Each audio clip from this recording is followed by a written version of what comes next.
E hoje a gente dá continuidade às entrevistas de todas as sextas-feiras sobre a situação da pandemia e os seus desdobramentos. O nosso entrevistado de hoje é o senador Jean Paul Prates, do PT do Rio Grande do Norte.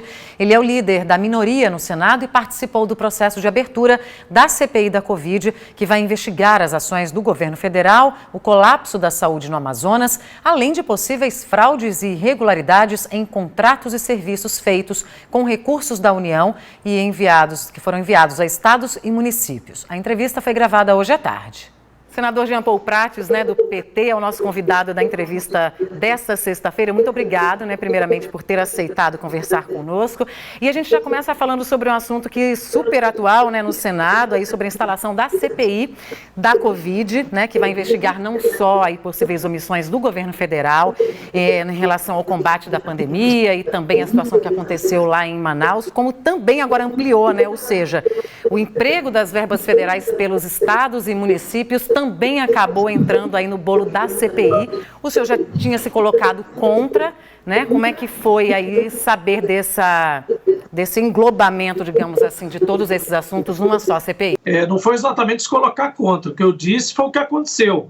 É que não era escopo da CPI do Senado investigar especificamente governadores e prefeitos. Foi exatamente isso que eu afirmei quando surgiu a segunda CPI. Havia um pedido, desde algum tempo, do senador Randolph, no sentido do que eu chamei de CPI-1, que era a CPI de Manaus e tudo que levou a acontecer Manaus como manifestação do caos nacional. Então essa é a investigação principal, Manaus, e tudo que leva a ela, como se fosse uma ponta de um iceberg, que tem todo o iceberg embaixo, como que a gente chega a esse caos. E foi adicionado parte do escopo da CPI-2 do senador Girão, que era, ele queria investigar principalmente má gestão dos governadores e prefeitos em relação a recursos federais enviados. E aí eu até cunhei a expressão, disse, olha, isso é uma barraquinha de denúncias, não dá para... não é possível você chegar e instalar um barraquinho e ficar esperando as denúncias chegarem para depois apenas 11 senadores terem que investigar 27 governadores e 5.700 e tantos prefeitos. Foi aí que eu disse, olha, não é incumbência, como de fato não é, o regimento diz claramente que não é papel do Senado investigar os estados, mas os recursos federais, quando o caminho for para uma secretaria de saúde, um governador, um prefeito, uma prefeita, enfim, quando esse caminho tiver a ver com essa análise do caos, aí aquela ponta investigativa pode ser trazida como mais um exemplo de por que o caos chegou onde chegou. Senador, agora a partir dessa CPI, que benefícios concretos tudo que vier à tona, tudo que foi investigado pode trazer, por exemplo, em tornar o combate à Covid mais eficaz?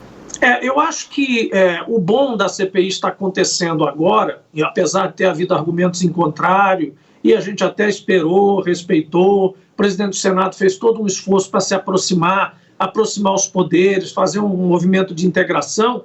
No entanto, o presidente da República não chegou a manifestar muita... Assim, fez aquele jogo, fez aqueles encontros, mas continuou vociferando, continuou negando algumas coisas, continuou sendo usar máscara, enfim. Então, o que vai ser feito agora? Vai ser feito um escrutínio, um detalhamento da linha do tempo, de tudo que aconteceu desde que a pandemia chegou. Estamos chegando ao 400º dia, 400 dias de pandemia no Brasil. Não é possível que não tenha se aprendido muita coisa e que algumas coisas já não tenham dado certo e outras dado errado, comprovadamente. Então esse é o primeiro passo. A segunda coisa é investigar quem eram os responsáveis, ou foram ou são, por essas decisões eventualmente equivocadas. E a terceira questão é que recomendações podem surgir imediatamente para ainda salvar vidas, para ainda corrigir rumos dentro do espectro da CPI, e como consequência dela. Essa CPI não seria um problema, digamos assim, para o governo do Rio Grande do Norte nesse momento? Absolutamente, absolutamente. Aliás, quem não deve não teme. Nenhum governador deveria estar com medo e o presidente da República também não deveria estar com medo. Esse é o mundo ideal. E a gente trabalhasse a CPI como instrumento da minoria de investigação, que é normal. Vejam, quem está nos assistindo, a CPI é um sistema, é um mecanismo constitucional de exercício da minoria. Eu, por exemplo, sou o líder da minoria no Senado hoje. né, eleito pelos meus pares, comandando bancadas de partidos de oposição e de minoria. O senador Randolph é o líder da oposição. Existe oposição e minoria.